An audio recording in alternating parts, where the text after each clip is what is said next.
Handling is fantastic. Yes. Tires, brakes are very, very good. This BRZ, whatever you want to call it, is really fun.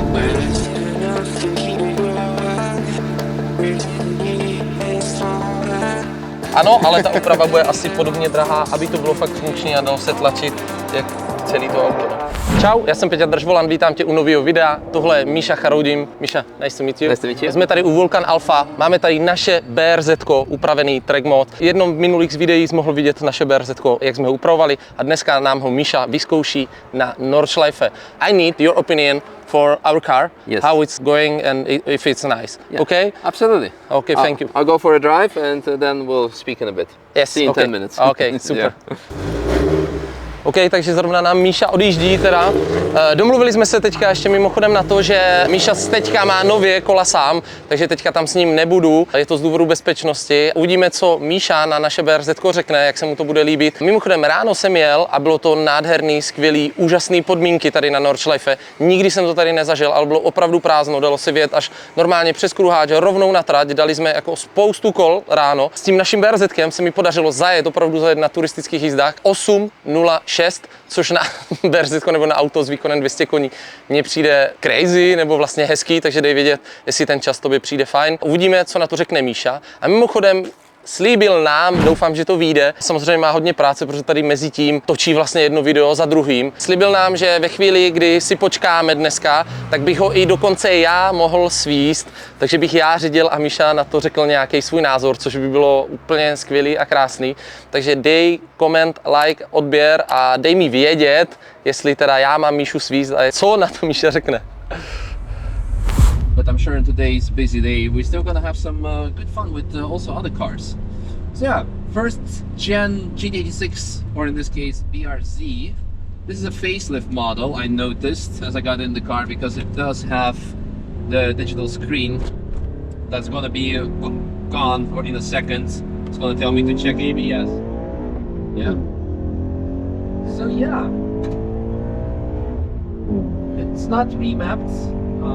Because on the GT86 of the Apex that is now actually owned by Pablo and Marta, who worked with us at Vulcan and 3MD, we had a remap from ECU Tech or Ecotech where we go hard on the brake, the car would very much by itself.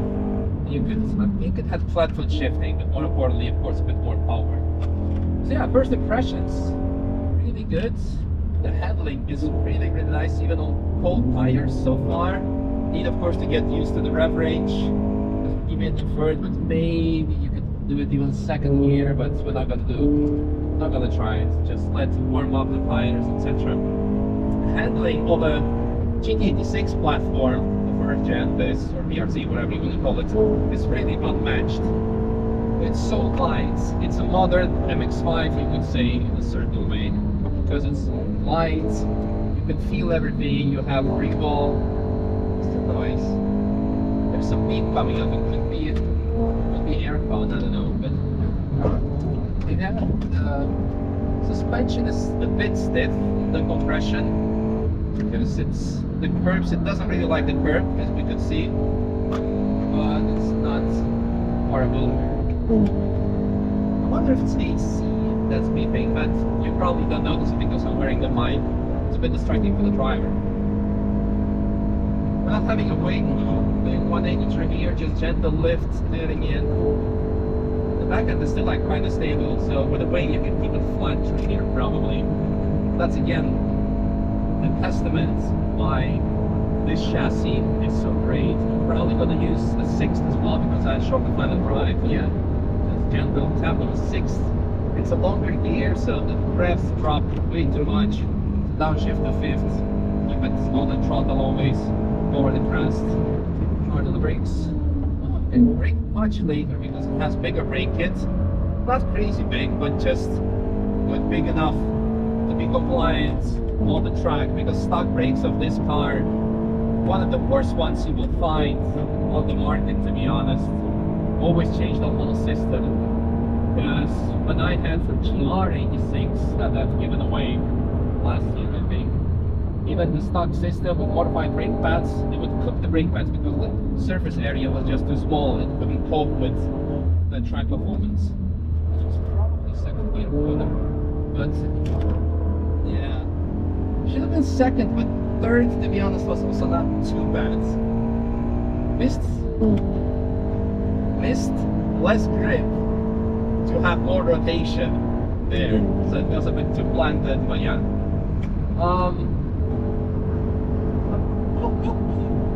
That was good. Starting to get very confident with the car. No, very happy about the setup. Overall, it works. It's a proper driver's car. Everything just works. It's where the beep is coming from. I tried to switch off air conditioning. There's an off button. Yeah.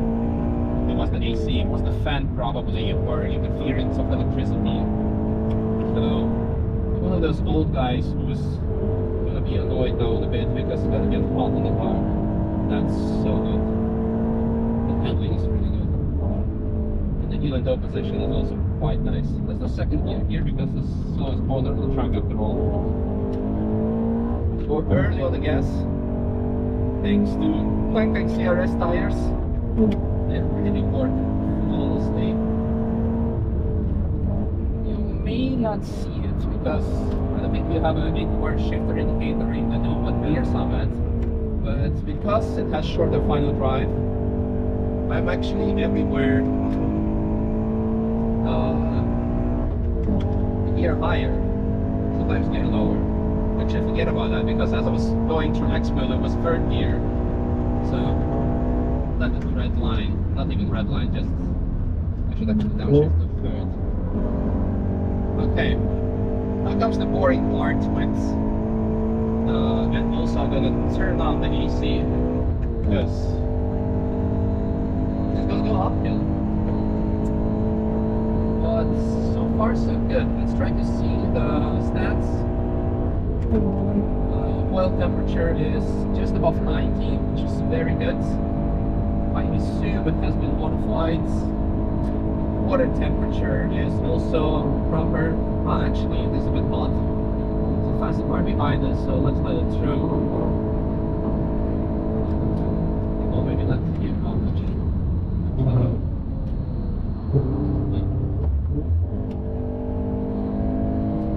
It's not the best place for overtake at high speeds. I think we're both doing quite relatively speeds. Some speed coming up in as well. Let's be cautious. Might never know if something is wrong on track for whatever reason.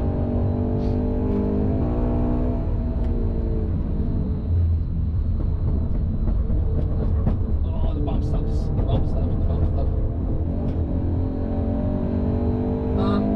Yeah, the water temp seems to be a bit getting high, but not critical. Towards 100 is okay-ish. The HT3 RSs get over 100 on a new hot day as well, so I'm just gonna lift a bit.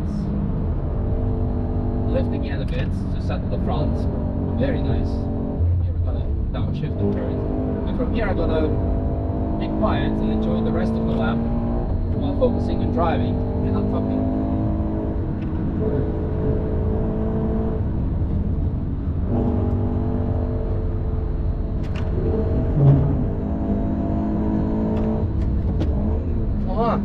Focus too much on driving.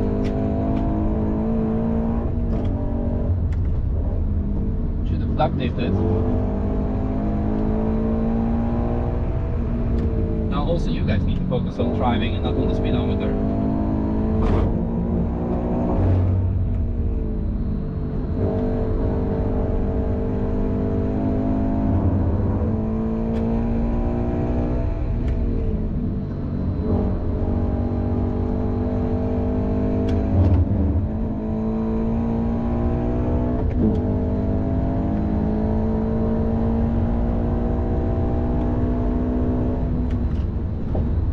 Probably brake just left at the jump.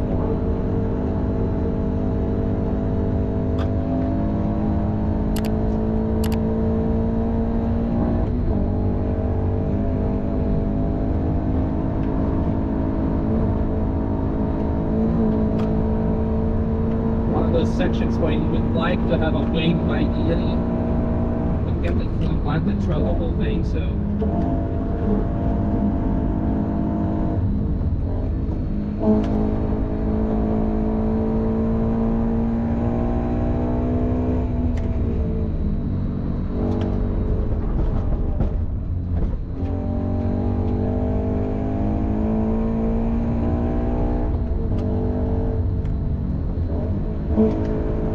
Maybe a bit too fast in that corner.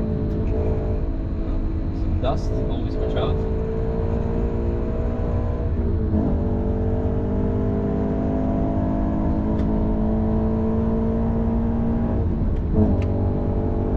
Yeah, that's it. Perfect driver's car. Let's turn on the AC. So, verdict. Wherever the GoPro went. Temperatures are good, brakes are fantastic, handling as well, because yeah, suspension is a bit soft, a bit hard, so it doesn't like the curbs, but for the rest it's quite okay, because it's not too heavy car, not too powerful car, so the points of complaints are not that horrible, if you would say so. I really love those cars, especially when it's like proper built. In stock form, they're fun on the streets, but to be honest, completely horrible on track. They're super dangerous. Suspension is too soft. I think Michelin Primacy tires from the Prius are like the worst you can possibly put on a track car. So it has zero grip. Brakes are non-existent. So you need to modify literally everything. You need to modify pretty much everything, every component, if you want to go on track. But once you do that, it's so rewarding to drive, just to keep momentum everywhere. And they're cheap to run as well. I mean, minus the potential unreliability of the engine. If something is like slightly off, like a gentle misshift or anything else, you're done for it. So you really also need to make sure that everything there is kind of settled. That's an unfortunate reality of FA20 engines. And having said that, I was really eyeballing or window shopping the idea, because for this gen GT86 you have K20, K24 swap kits available. So you just buy the kit, you got the K20 engine and you put it on, put it in. Potentially a turbo if you want to, and you have something reliable, unique, and great. You might be losing the lower point of gravity, basically, because a boxer engine is, well, that's its strong sides of this engine, but it will be interesting if anyone has a K20 swap GT86. Už nám píská, ale bude s tomu dál. Snad nám to Misha dovezlo, vole, celý, no. Ale uvidíme, co nám na to řekne, no. Samotného mě to docela zajímá, teda. Hello? Okay? Yeah. How was your ride? No, it was very good. Handling is fantastic. Yes. Tires, brakes are very good. Everything works. The shorter final drive helps, of course, as well. I found suspension to be a bit too hard. Now it's too hard? Yeah, Okay. But on track it's okay, but when you go on curbs, yes, so then it's the car about, just flies away. Okay. I'm nice, so I don't drive the curbs. Yeah. Especially in Nordschleife. Yeah, no. I know. Yeah. But otherwise, it's good. It's good. It's very easy to drive, to catch. Yes. The tires are super grippy, even maybe too grippy, because you cannot like really play with it. Okay. But it's not for a fun ride. It's a serious ride now. Yeah. So it's I think it's okay. Yeah. I like it. So thank you very much. Thank you very much.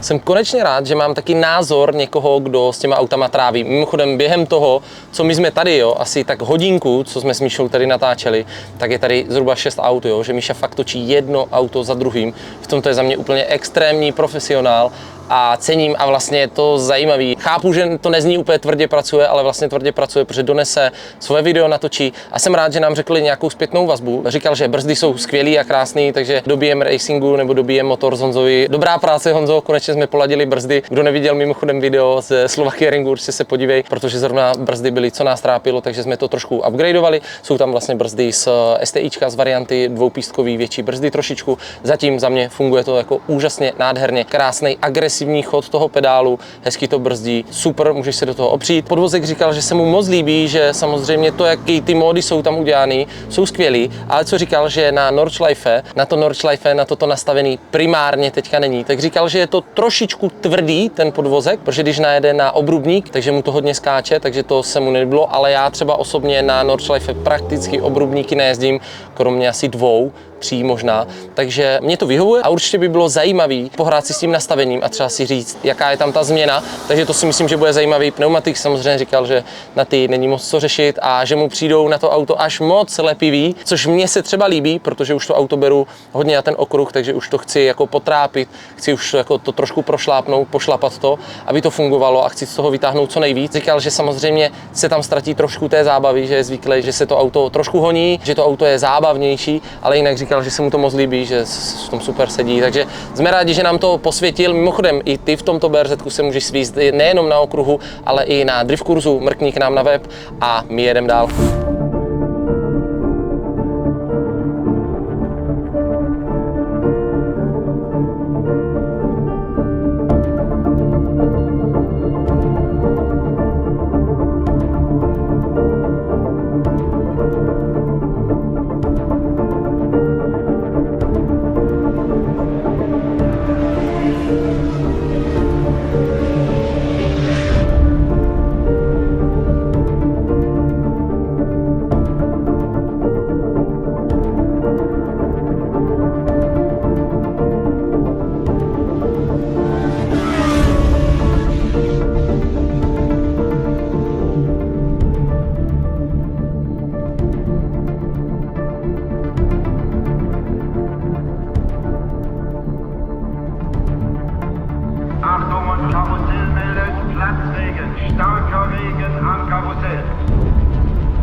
Mimochodem tohle je taková technická vsuvka, takový informační okénko. Vzal jsem tady Vichyho, se kterým tady jsme, kdo neznáte, tak je Major League Racer, jeden z mých nejbližších přátel, jezdí z GT4 RS, ale dneska vyvezl M2, nebo dneska s náma jsem přijel s M2, takže my jsme si přijeli tak kamarádsky pojezdit.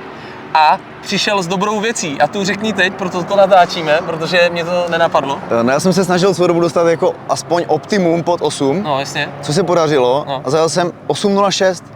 No a pak jsem si uvědomil, že když jsme jezdili spolu, tak ty jsi vzal kolik? 8.06. V tom videu to bylo nebo bude, takže obě dvě tyto auta, mimochodem Subaru BRZ s 200 koněma, samozřejmě s podvozkem, pneumatikama, brzdama, jasný, řidičem. Tady je řidič taky, takže to je úplně v pohodě. A je to úplně sériová M2 až na brzdy, teda nějaká úprava brzd. Ano. A je extrém, že vlastně ty auta jsou totálně odlišný, nebo úplně jiný světy.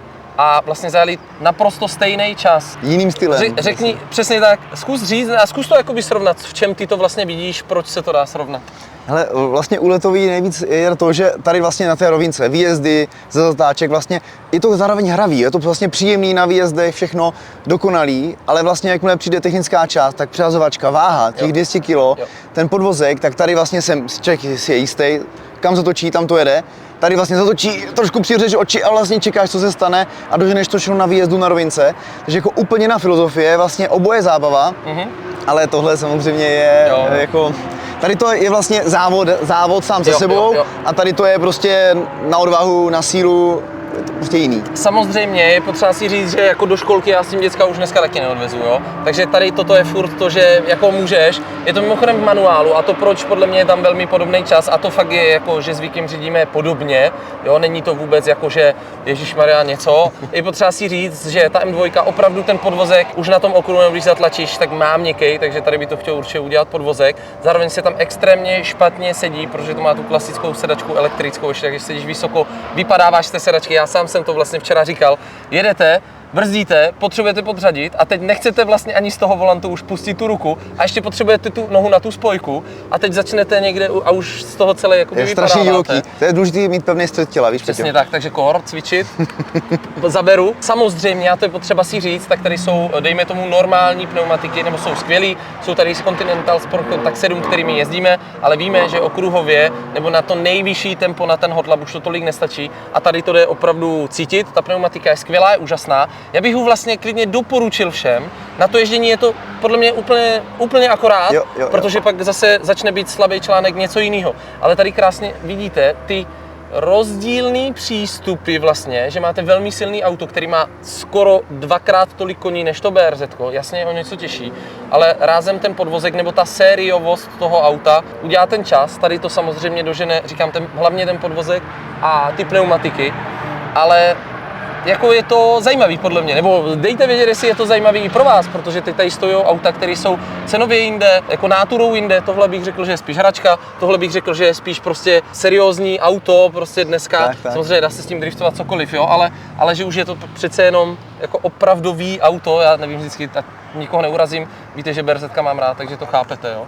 Jo, já bych řekl, že to jsou dva tábory, vyloženě, no, jasně, dva tábory, ale očividně dokážou to stejný, je tady za míň peněz, ale tady je to takový jako praktičtější, jako vlastně za mě, jsem sám dělal hlasování na svém Instagramu, říkám, co je vlastně víc, co je lepší, co je lepší, jako zajímavý. Tak hlasujte, co je lepší, co máte radši, M2 nebo BRZ-ko. Samozřejmě, a to je potřeba si říct, jo, kdyby fakt ta M2 byla upravená a byla nasetapovaná a prostě byla nachystaná, tak ta M2 podle mě pojede třeba o 30 vteřin lepší čas, jo, o 20 vteřin určitě, no, jasně. Jo, protože to auto jenom ta úprava bude stát skoro jak tohle auto. Je fakt rychlý. Ano, ale ta úprava bude asi podobně drahá, aby to bylo fakt funkční a dalo se tlačit jak celý to auto, no.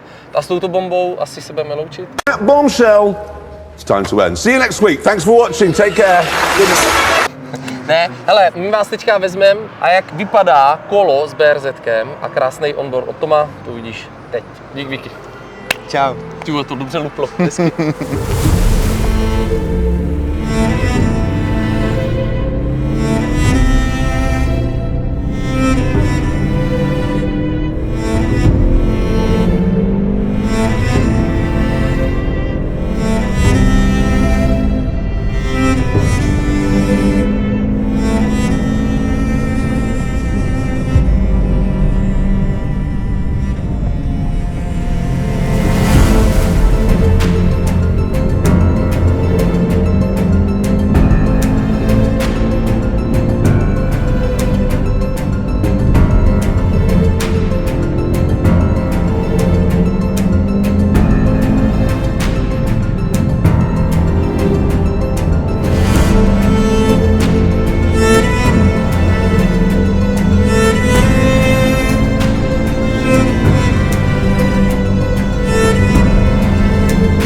Dojebalo se to. Prostě se to dojebalo. Hele, celý den, po případě nějaký kola, zhruba 200 km, auto úplně top, strop, sám viděl, co na to Misha říkal. Dokonce jsme měli teď za ním jít, ale zjistili jsme, že máme prasklej brzdový kotouč. Víme, proč se to dělo, takže se to dít nebude.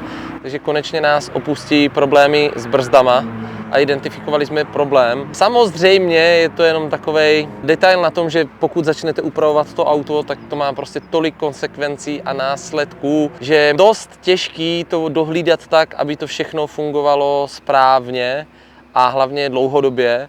Ale dneska už to víme, takže bude to opravený a určitě se sem vrátíme za Mishou. Jak to zhodnotit? Takže pardon, ale video, kde já vezu Mishu, nebude, i když jsem za ním teďka došel a vlastně zjistili jsme to, nebo já jsem to zjistil po cestě, takže auto schládlo a normálně pukl kotouč, to vám sem dá do prostřihu vám to sem dá, jak to zhruba vypadá, ať to znáte. Samozřejmě je to extrémně nebezpečná věc, s tím autem by se nemělo vůbec jezdit, takže my ho teďka naložíme na vlek a domů pojede na vleku, protože ten kotouč je opravdu prasklej úplně celý. Jednak to kope, extrémně to kope do brzd a zároveň je to nebezpečný, aby to nepuklo někde v nějaké rychlosti nebo třeba na dálnici. Ale jak to dneska zhodnotit, bylo to i tak skvělý, takže nenechám si zkazit náladu a bylo to úžasný a skvělý. Jsem rád, že jsem se s Mishou aspoň seznámil, potkal, že se aspoň svezl, řekl nám nějaký svůj názor a že ty z toho můžeš mít i část nebo hezký video.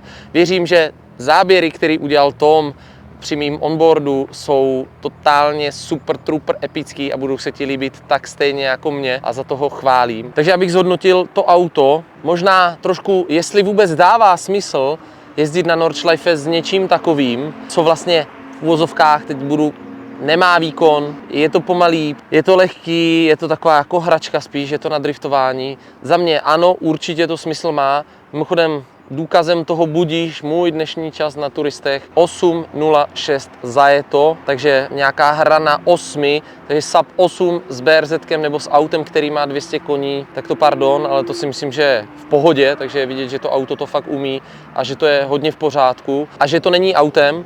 Ale mimochodem na tomto místě jsem byl zhruba měsíc a půl zpátky a měli jsme tady GT3 RS na video o GT3 RS, jak jsem ho testoval tady na Nordschleife a co na něho vůbec říkám, kde jsme si ho popisovali i technicky, se můžeš mrknout určitě na našem kanále, nebo ho Tom někde tady dá, takže mrkni i na video z GT3 RS a já bych klidně ještě dal trošičku srovnání těch dvou aut a jasně, GT3 RS je to nejlepší a nejrychlejší a furt to platí, co tady můžeš mít, nebo obecně, co můžeš mít na okruzích. Stojí tě to samozřejmě nejenom velkou investici, ale velký udržovací náklady a zároveň je to opravdu potřeba to auto mít totálně nachystaný, úplně na top, včetně brzd, včetně hlavně pneumatik, protože to je vlastně jediná věc, která to auto brzdí.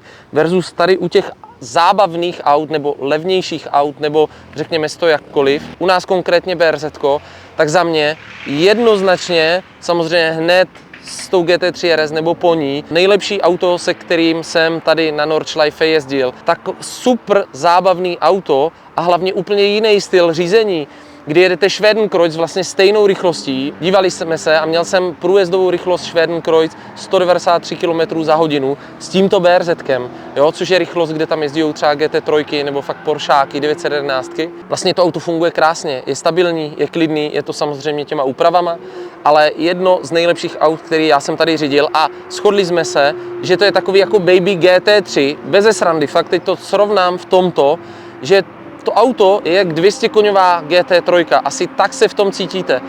Krásná zpětná vazba, totálně všechno to auto vykládá, povídá. Když brzdili brzdy, tak brzdy brzdili nesmyslně a krásně a úžasně. Pneumatiky Nankang CRS, kterými jsme dneska použili a vyzkoušeli, jsou za mě taky totálně na jedničku. Samozřejmě hodně tomu přidává ta sportovní sedačka s těma pásama, že při tom řazení nebo podřazování se nemusíte a při tom brzdění se nemusíte vyvěšovat a jste prostě povolený hezky, všechno je příjemný a nemusíte tlačit do volantu. Ale za mě fakt taková mini baby GT3, ať to nazveme jakkoliv, se kterou se totálně bavíte. A ta věc je, že vy vlastně jedete skoro full send, je spoustu míst, který tady jedete vlastně úplně pod plným plynem a je to až divný. A tím, jak dobře funguje ten podvozek a dobře funguje ten grip, tak třeba jenom někde lehce odlevíte, ale do zatáček, do kterých běžně totálně brzdíte.